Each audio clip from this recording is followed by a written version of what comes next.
सो सबसे पहले कितने एक्साइटेड हैं आप एक ऐसे प्लेटफॉर्म के लिए जो देश भर में जाना जाता है, everybody waits for that one moment कि कब बिग बॉस आ रहा है and you are entering the house, कैसा लग रहा है? हाँ,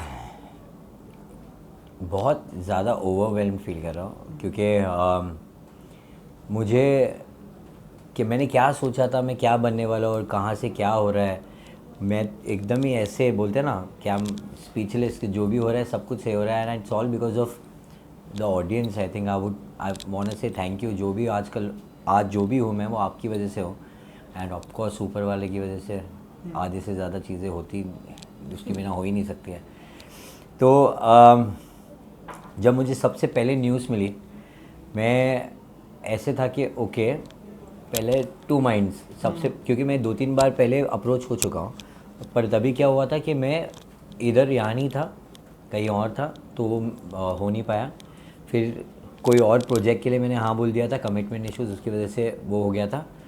तो जब हमारा फिक्स हो गया कि मैं भी यहाँ पर हूँ और जब मीटिंग भी हो गया, तब ऐसा था कि ओके अब ये हो रहा है तो वो क्या, तब मेरा सब कुछ हिट होना चालू किया कि ओके अभी तुझे बहुत सारी चीज़ें फेस करनी पड़ेगी, ऐसा होगा। बट आई वाज लाइक तो क्या हुआ, ये तो रियल लाइफ में भी होता है। So I am just gonna be myself, go there, enjoy, क्योंकि मैं इतना वो हो चुका हूँ कंटेंट बना बना के कि मुझे कोऑर्डिनेट करना पड़ता है, कभी एडिटर को, कभी डीओपी को, कि भाई तू इधर आ, क्या हो रहा है, कभी शूट करना है।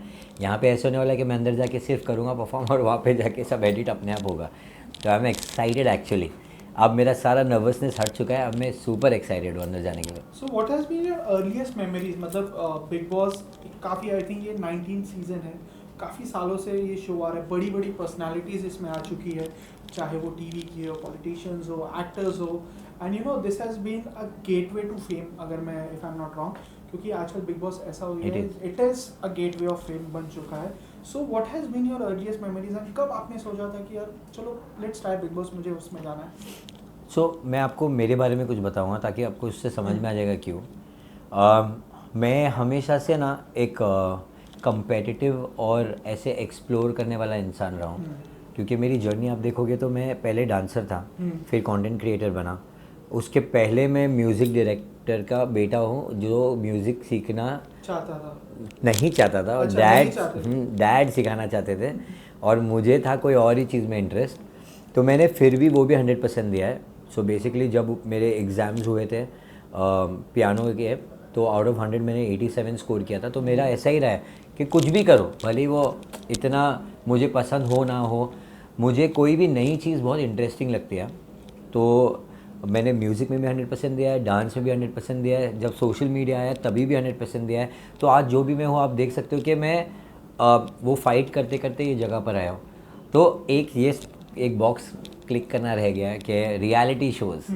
अब रियलिटी शोज़ में नंबर 1 शो कौन सा है? Obviously big boss. तो क्यों नहीं, वाई नॉट, वहाँ जाकर एक्सेल करने वाली बात ही कुछ और होगी कि आपको इतना प्यार मिला है हर जगह पर, तो यहाँ पर भी अगर हो सकता है तो वाई नॉट। तो मुझे अपनी फैमिली एक्सटेंड करनी है, जितना हो सकता है अपनी फैमिली एक्सटेंड करूँगा हर जगह पर। इसके बाद कुछ और इंटरेस्टिंग चीज़ निकल के आएगी तो वो कर लूँगा।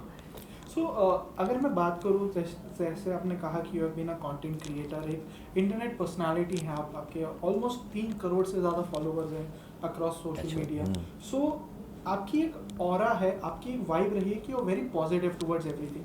But if I speak about Bigg Boss, Bigg Boss एक ऐसी जगह है इन रिसेंट टाइम्स जो हमने देखा है कि वहाँ पे एवरी वॉक ऑफ पर्सनालिटी आती है, एंड वहाँ पे देखा जाए कुछ ऐसी चीज़ें, जैसे मैं कहूँ कि पॉलिटिक्स है, क्या कहते हैं, माइंड गेम्स हैं, बिट्रेयल्स है, ऐसी बहुत सारी चीज़ें आपको झेलना पड़ता है। सो मेंटली आप कैसे प्रिपेयर्ड हो, एंड डू यू थिंक कि ये जो चीज़ें होती है, माइंड गेम्स करना कंटेस्टेंट्स के साथ एंड ऑल, तो आप अडेप्ट कर पाओगे इस चीज़ को हाउस के अंदर? देखो, अगर आप ऐसे वे में बोल रहे हो तो वो ऐसा लग के आएगा कि ओह माय गॉड क्या डिफ़िकल्ट चीज़ है। बट अगर आप उसको इस वे में ब्रेक डाउन करते हो कि ये तो रियल लाइफ में भी होता है, हाँ।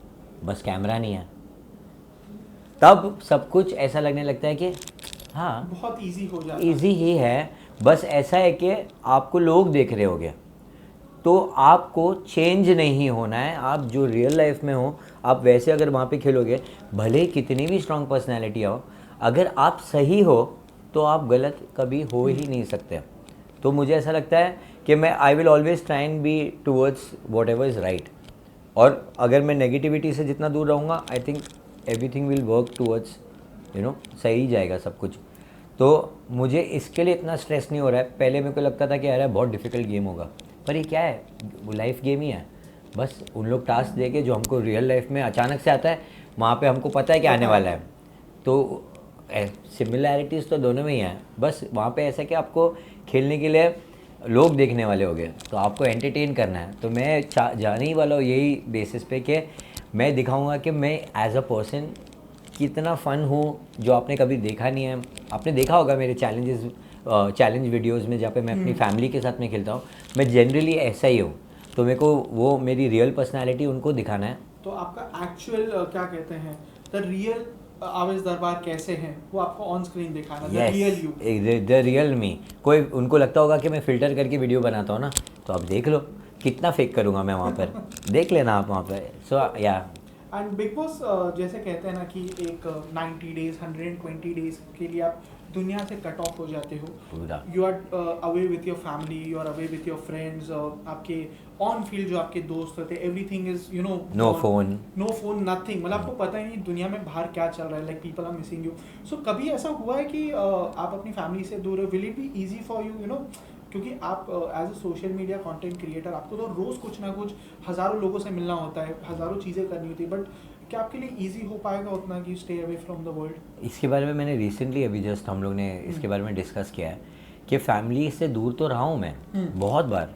मतलब जब मैं डांस टीचर था तो मैंने ऐसा था कि कभी मैं 1 साल दिल्ली में हूँ, कभी 1 साल पुणे में सिखा रहा हूँ, कभी 3 महीना वहाँ सिखा रहा हूँ, तो ऐसे बहुत हुआ है। बट एक फैक्टर हमेशा रहा है कि फ़ोन तो था, वीडियो कॉल तो था, हम टच में तो थे, हम बात तो करते थे। अब क्या, ये कैसे होने वाला है? तो ये भी एक डिफरेंट एक्सपीरियंस है कि मैं अपनी फैमिली को कैसे, मतलब क्या होने वाला है अंदर, और लोगों ने कैसे वहाँ पे अंदर जाके अपने फैमिली से दूर रह के, जो कि इनफैक्ट मेरा तो चलो समझे कि मैं अपनी फैमिली से दूर था, फ़ोन पे बात करता था, बट कुछ लोग तो घर पे रह के बहुत दूर हुए और फिर बिल्कुल बात करने नहीं मिला है। तो मुझे अपने लिए फिगर आउट करना है कि हाँ, मैं बिना फ़ोन के अपनी फैमिली के बिना कैसे होगा मेरा। तो एक जर्नी वो होगी एक समझने की, तो उसके लिए भी मैं थोड़ा ऐसा हो, क्या करूँगा मैं। एंड बात करें पिछले कुछ सीजन्स की, so who has been that one person जिसको देख के आपको लगा है कि काश मेरी जर्नी भी, अब जैसे आप एंटर करने वाले हो तो आपको लग रहा है कि यार ही इज़ माई इंस्पिरेशन, या मेरी जर्नी भी इसके जैसे हो, लाइक जिनका गेम आपने पिछले कुछ सीजन में अगर देखा है, तो आप किसको एडमायर करते हो एज अ कंटेस्टेंट?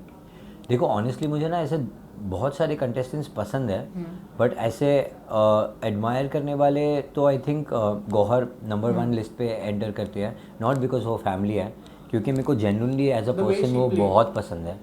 क्योंकि वो गेम तो हाँ, क्योंकि वो रियल थे, तो मैं रिलेट कर सकता हूँ समवेयर कि मैं भी वैसा ही हूँ। फिर Siddharth Shukla is he is also in the list because he was also super genuine. अगर आपने देखे होगा कि जितना वो स्ट्रिक्ट और ऐसे गुस्सेल था, उतना ही फन भी था, प्यारा भी था। तो मेरे को लगता है कि मेरे समवेयर में ऐसे टाइप का हुई कि ऐसा है।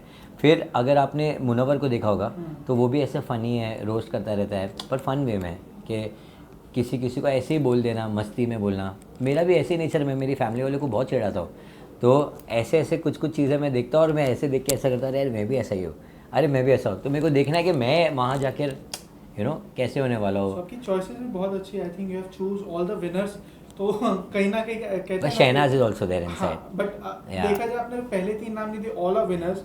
And I hope you know when you come out of the house, हमारा नेक्स्ट इंटरव्यू जब हो, आपके हाथ में एक ट्रॉफी हो। And lastly coming to the end of this conversation, one small message out there to your fans and to the competitors out there कि you know मैं अब घर में आने जा रहा हूँ, तो बी वेयर, अगर ऐसी कुछ बातें अगर आपको कहनी है to your fans and the competitors out there? Competitors को तो ये बोलूँगा कि कंपटीशन जब होगा तब beware, but otherwise I am your friend, don't worry about that.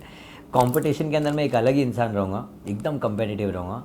तो उसको मिस जज नहीं कर देना कि मेरा कैरेक्टर वो है, वो सिर्फ गेम के लिए है, आप सब भी गेम के लिए आए हो। तो यस वो है। और फैंस के लिए तो ये बोलूँगा कि आज जो हूँ मैं वो सिर्फ आपकी वजह से हो। और मुझे ऐसा लगता है कि मैं बहुत ऐसे ओ करता हूँ आप लोगों को, क्योंकि मुझे ऐसा लगता है कि जो भी आपने मुझे बनाया, मैंने कभी सोचा नहीं था कि मैं यहाँ तक पहुँचूँगा। तो मुझे अब ऐसा मेरे ऊपर एक प्रेशर आ गया है कि मुझे आपके लिए कुछ करना है। तो मैंने ऑलरेडी कुछ कुछ चीज़ें सोच ली है। मैं एक शो प्लान करने वाला हूँ जहाँ पर मैं रहूँगा, मेरे खाली फैंस रहेंगे थ्रू आउट, और हम गेम्स खेलेंगे, ये करेंगे, वो करेंगे, सब कुछ करेंगे, वो सिर्फ फैंस के लिए होगा। वो मेरा एक थैंक यू जेस्चर होगा, वो पूरा एक चीज़। सो मैं उसके लिए ये जीतना चाहता हूँ ताकि उसको मैं ग्रैंड स्केल पे कर सकूँ आपके साथ। So with this we end our conversation and I hope जब हम अगली बार मिले as I previously mentioned कि आपके पास बिग बॉस की trophy, wishing you all the very best for your journey out there. And जैसे आपने कहा कि आप अपने फैंस के लिए कुछ करना चाहते हैं, तो आपके फैंस भी आई थिंक आपको उतना ही सपोर्ट करेंगे आपकी ट्रॉफी के साथ एंड आपके शो के लिए। So with this we end our conversation. देश का नया आइडियाबाज बनने के लिए रजिस्टर करें ideabazdangal.com पर या डाउनलोड करें आइडियाबाज दंगल ऐप, या फिर आप 9167777774 पर मिस्ड कॉल दे सकते हैं। अभी रजिस्टर कीजिए।